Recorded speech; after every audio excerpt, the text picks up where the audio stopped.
Joining us now is Dr. Charles Steele, director of the Hutchinson Center for Commerce and Freedom and the associate professor of economics at America's greatest college, Hillsdale College. Dr. Steele, great to see you. Thank you so much for taking the time.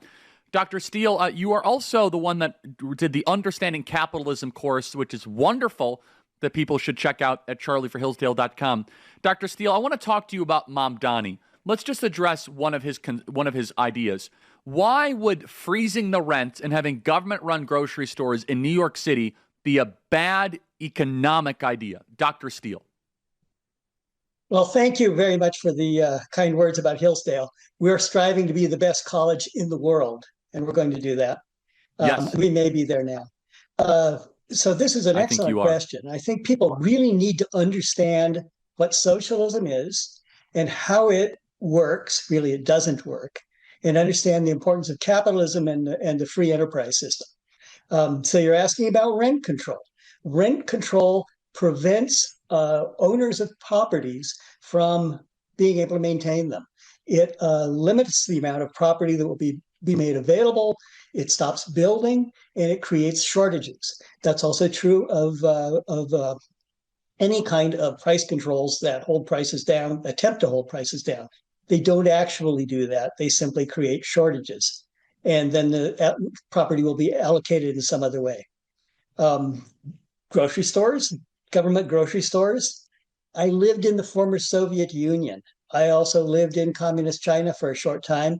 And I've been in other places where they have government controls on these sorts of things. And if you like shortages and standing in lines and not enough to eat, then government grocery stores are the way to go. That's the quick answer. So Dr. Steele, let's zero in on the rent control. It's actually, so there are tens of thousands of vacant apartments in New York City right now where he is running, and they do not get improved upon, and they do not have significant upgrades because of rent control. The cities with the most rent control in the United States, without exception, have the highest average housing prices. New York City, San Francisco, D.C., and they've had the controls for a long period of time. And so speak more about this, the direct connection between rent controls and freezing the rent and housing prices increasing. It actually hurts the very problem that they are seeking to solve. Sure. Why would anyone want to invest money? Why would you want to build apartments if you're not going to be able to charge an amount that allows you to recover your costs? And so there's the first problem. There's no point in investing in something where there's no possible return on it. And I mean, it's going to be important that we talk a little bit about capitalism and about profit and why that's important, why that's a valuable thing. But just as a starting point, if you can't recover your cost, you're not going to invest something. People will not invest in building new housing if they're simply going to take a loss on it. And that's what the rent controls do. It's interesting that after the Vietnam War, after the United States had left Vietnam and North Vietnam conquered South Vietnam, one of the North Vietnamese finance ministers said, "We managed to do to housing in Hanoi what the Americans could not do by bombing. We destroyed it, and we destroyed it with rent controls." That's what rent controls do. And so I know that you're a professor of economics, but it's an irresistible call, the temptation of rent control. Why is it that we're not able to shed ourselves of the political attraction to the allure of rent control despite its tragic and catastrophic failure? So Mr. Mamdani just recently met with Elizabeth Warren, and Warren has endorsed him, Senator Warren. And she put it this way. She said that we need affordability. And what's attractive is they say, we'll hold prices down. If we hold prices down, it's more affordable, right? Well, actually, not so. What you actually do is constrain supply. With less supply, it's less available. Whatever commodity we're talking about, in this case, housing, will be in less supply and therefore be allocated to a number of across the people attempting to get it via some other method, whether it is waiting in line, bribery, special favors, something like this, but there will also be shortages, inevitably, with a system like that. It's attractive because the politician will say, we're going to give you something for free. We're going to give you something that's cheap. It'll be, we're affordable. It won't be available, but boy, the price will be low. And that low price is what allegedly no one will have it, but it will be a very low price. Yeah. There'll be no abundance, but it won't cost very much. In an instant, these families lost everything. The International Fellowship of Christians and Jews is on the ground to provide food and shelter and emergency supplies. An emergency gift of $45 will help thousands of elderly and families with desperately needed food. Her whole body is bruised and wounded, and it's very clear that Zelda is in no condition to find ways to get food. Food is critical, and so is shelter from attack. The Israeli government has asked the fellowship to urgently place 1,000 mobile bomb shelters. My friends, the destruction is unprecedented. Please act now. And so, look, the political realities, it's so hard and frustrating because our job as conservatives or free market people, we have to defend a system that is not about free stuff. It's about earned success. It's about meritocratic ascension. It is about investment. It is about delayed gratification. But the truth is that people's frustrations are real. And so Dr. Steele, there are real economic problems in New York. There are real economic problems in Boston. What would a free market, capitalist, market-based solution look like? Not the Mamdani garbage. What would you say are 2 or 3 things that these cities can do to fix housing, cost of living, transportation? Our population is getting crushed by the affordability crisis. Dr. Steele, what would be 1 or 2 proven free market ways that we can address these problems? In particular, for housing, we have various kinds of controls that, zoning laws and things like this that actually keep people from building. All sorts of restricting building codes, permitting processes, and things like this. In California, for example, it is nearly impossible to build any kind of reasonable housing because of the regulatory systems. New York City, of course, is a bit of a different situation because New York is a constrained area. If you think about Manhattan, it is largely built up, but it is very difficult to upgrade, to build anything new, and to further develop property that one owns.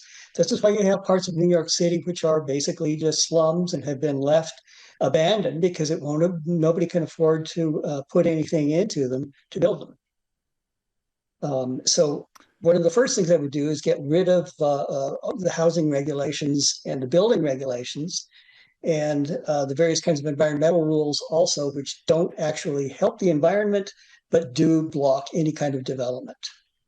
That would be the first thing you could do, and it would make a great deal of difference.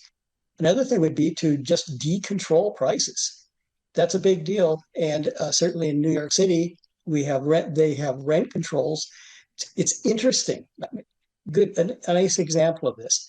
When I did my PhD at New York University, so I lived in New York City for 4 years, and some of my friends who went on, finished their doctoral degrees and went on to the World Bank and the IMF, they had rent-controlled apartments.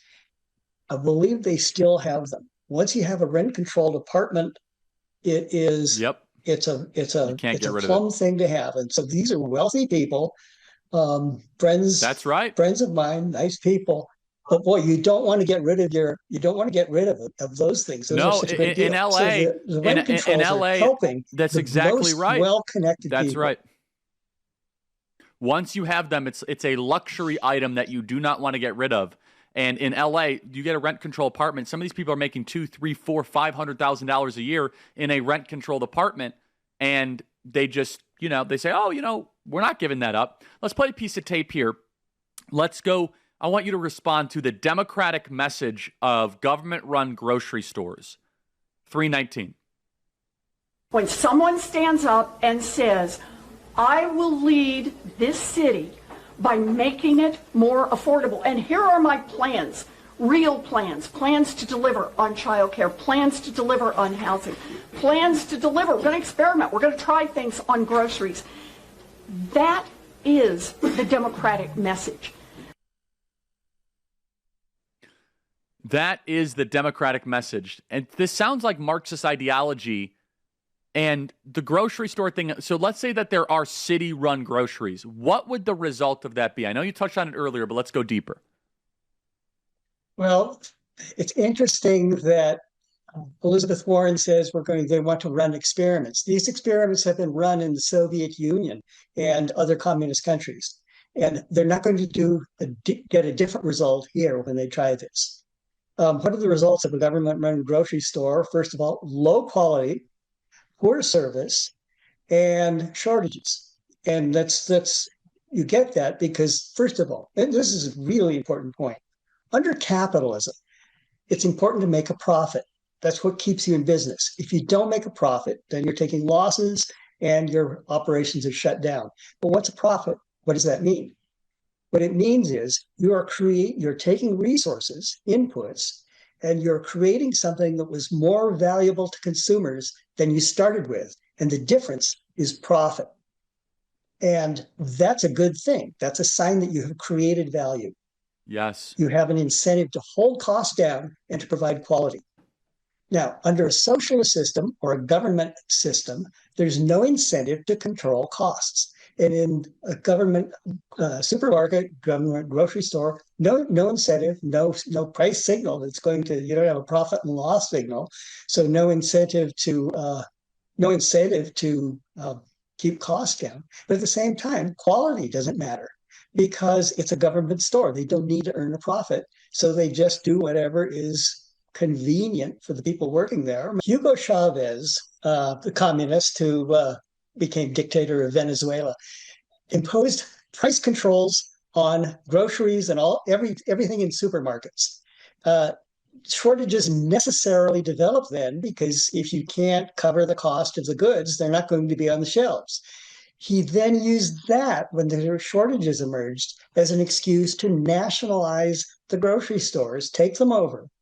And it was really a plan that he had, just simply to nationalize things, simply by saying that the supermarkets, the grocery stores were not doing their job. So he created the shortages. Then he confiscated the property, became, as some might say, appropriating the means of production, which is something, of course, that Zohran Mamdani has called for. And then you have a socialist system, and you have chronic shortages. The consequences for Venezuela were stunted growth, malnutrition in children that cannot be corrected, permanent damage to children from starvation and from famine. That's what socialism does. And that's the result that you get in anytime you use that kind of a system. Hopefully it wouldn't be so bad if they pulled something like this in New York City, because we still have a free enterprise system elsewhere. But it's a dangerous thing, and people need to understand how destructive socialism is, and it really is destructive. So, Professor, you are a phenomenal teacher. Dr. Arnn has entrusted you with a course at Hillsdale College. 2 minutes remaining. What would you say is the greatest economic myth or stumbling block that you have to deprogram or confront of students that you come at Hillsdale College? Something that they believe that is not true that you have to correct early on. Dr. Steele. I will tell you. Yes, two things. Number one, people have a tendency to think in terms of class warfare. Even conservatives and Christians will sometimes think this, that necessarily there's conflict between capital and labor. Capital and labor are actually inputs, and workers and people who employ them actually are engaged in mutually beneficial exchange. And getting the idea of class conflict out of people's heads can be very difficult. Maybe even a bigger point, although with Hillsdale students, they catch on quickly. Profit. Profit is a great thing. Profit is an incentive to serve your fellow man, provide goods and services that people want and need and are willing to pay for, and to do it at a cost that cost effectively, so you avoid waste. A system like the Soviet system was incredibly wasteful and generated goods and services that people didn't want. If you want to have a society that is productive, if people are going to have productive and rewarding lives and flourish, if we want to protect the environment, if we want a free and peaceful society, we need capitalism. Socialism promises those things, but it actually brings authoritarianism, tyranny. It divides people into the leaders and the serfs who must follow, and it's a destruction, tyranny, and poverty result. So people need to understand the importance of capitalism and why it works. Dr. Steele, you're welcome back anytime. We need to talk more about capitalism. We need to talk more about markets. We need to talk more about what makes the economy tick, and it's private property. It is profits. It is production. Dr. Steele from the greatest college in the world, Hillsdale College, thank you so much. Thank you so much. I appreciate it. Terrific conversation. We got to have him back on. So important. We can't lose sight of that.